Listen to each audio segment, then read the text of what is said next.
comme on le sait tous, comme une personne âgée, mais ça peut être pas forcément une personne âgée d'ailleurs, ça peut être tout majeur connaît une altération de ses facultés physiques ou mentales qui l'empêche de pourvoir seul à ses intérêts, il peut bénéficier d'une mesure de protection.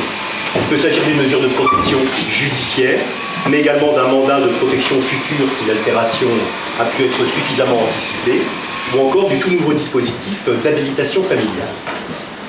Juste un petit mot statistique sur les mesures de protection judiciaire.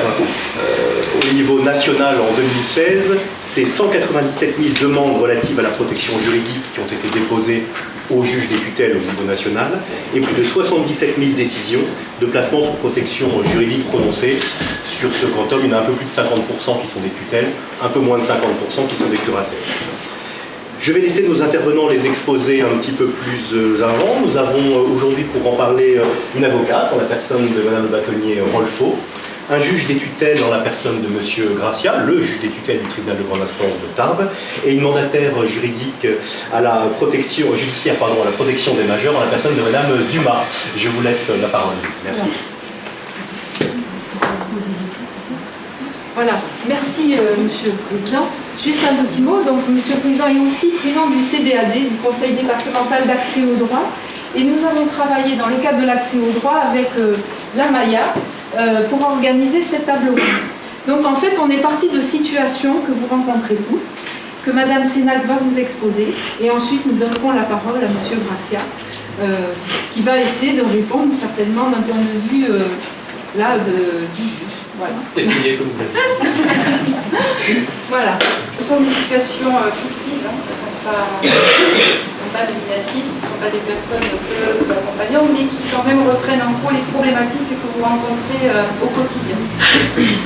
Donc d'abord, nous avons pensé à la situation de Madame A, qui est une dame de 90 ans, qui vit seule à domicile, qui est célibataire, qui a une nièce avec qui elle est en bon terme, mais qui n'est pas forcément très présente.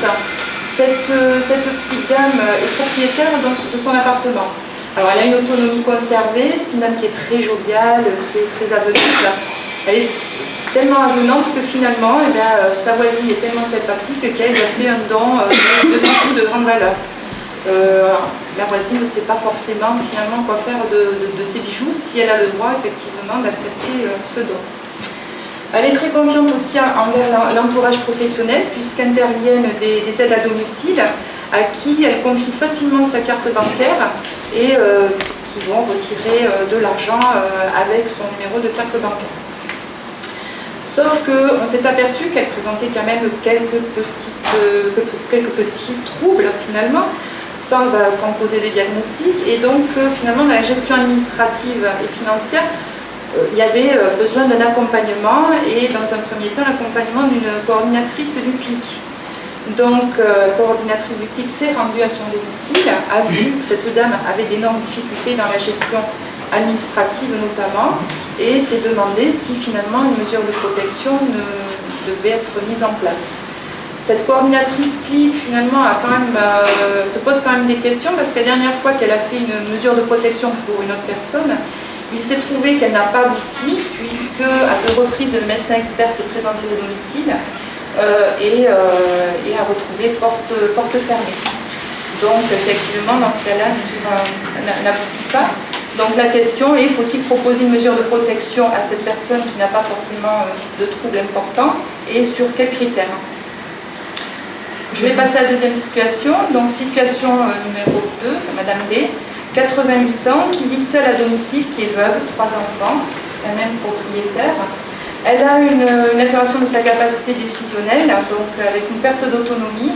Une mesure de protection avait été prononcée il y a quelque temps en nommant sa fille comme curatrice de sa maman.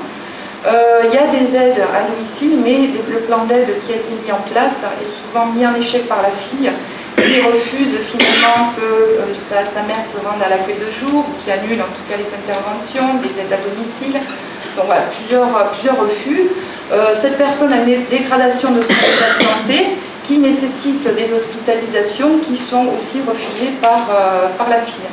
Donc la question que l'on se pose, c'est que faut-il faire lorsqu'un tuteur familial ne remplit pas ses obligations et il met en difficulté l'accompagnement médico-social d'une personne.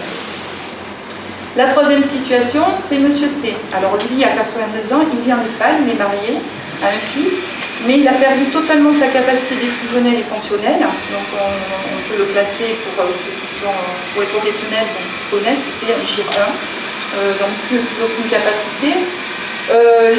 Cette personne est entrée en EHPAD suite à un épuisement de son épouse qui n'arrivait plus finalement à gérer le quotidien.